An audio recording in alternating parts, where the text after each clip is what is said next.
Welcome back to Sai entertainment. ಇವತ್ತು ನಾವು ಇವತ್ತಿನ ಕಥೆನ ಕನ್ನಡದಲ್ಲಿ ಕೇಳೋಣ. ಈ ಕಥೆಯ ಪಾತ್ರಗಳು: ಸೂರ್ಯ ಬೆಳಕು ಕೊಡುವನು, ಚಂದ್ರ ತಂಪನ್ನು ಕೊಡುವನು, ಬ್ರಹ್ಮ ಸೃಷ್ಟಿ ಮಾಡುವನು. ಶುರು ಮಾಡೋಣ.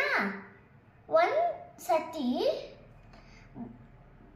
ಸೂರ್ಯ ಮತ್ತೆ ಚಂದ್ರನ್ಗೆ ಜಗಳ ಆಯಿತು.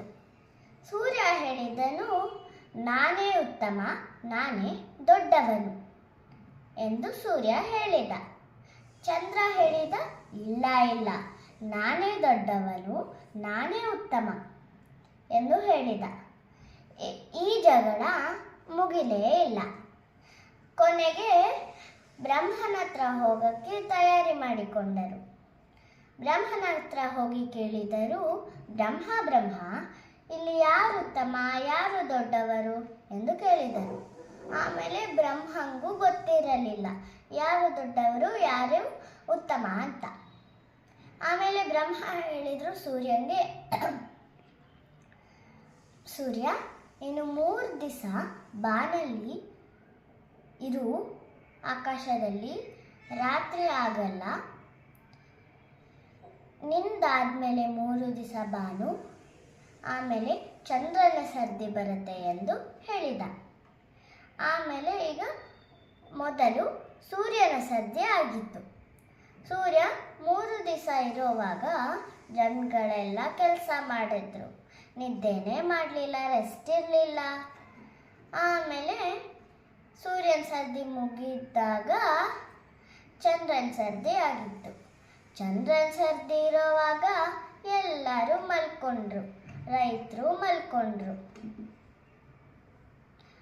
ಆಮೇಲೆ ಇಬ್ಬರದು ಮುಗ್ದಾದ್ಮೇಲೆ ಬ್ರಹ್ಮನ ಹತ್ರ ಹೋದ್ರು. ಈಗಾರ ಗೊತ್ತಾಯ್ತಾ ಯಾರು ಉತ್ತಮ ಯಾರು ದೊಡ್ಡವರು ಅಂತ. ಆಮೇಲೆ ಬ್ರಹ್ಮ ಹೇಳಿದ್ರು, ಯಾರು ಉತ್ತಮ ಅಲ್ಲ, ಯಾರು ದೊಡ್ಡವರಲ್ಲ. ನಾನಲ್ಲಿದ್ದಾಗ ಎಲ್ಲರೂ ಕೆಲಸ ಮಾಡಿದ್ರು, ಆಯಾಸ ಆಯಿತು, ವಿಶ್ರಾಂತಿ ಪಡ್ಕೊಳ್ಳೋಕ್ಕೆ ಆಗಲಿಲ್ಲ. ಆಮೇಲೆ ಚಂದ್ರ ಬಾನಲ್ಲಿದ್ದಾಗ ಎಲ್ಲರೂ ಮಲ್ಕೊಂಡ್ರು. ರೈತರು ಮಲ್ಕೊಳ್ಳೋದ್ರಿಂದ ಬೆಳೆನೇ ಬಾಡೋಯ್ತು. ಅದಕ್ಕೆ ಇದರಿಂದಾಗಿ ಯಾರು ದೊಡ್ಡವರಲ್ಲ, ಯಾರು ಉತ್ತಮರಲ್ಲ, ತಮ್ಮದಕ್ಕೆ ಅವರ ಗುಣಗಳು ಇರುತ್ತೆ.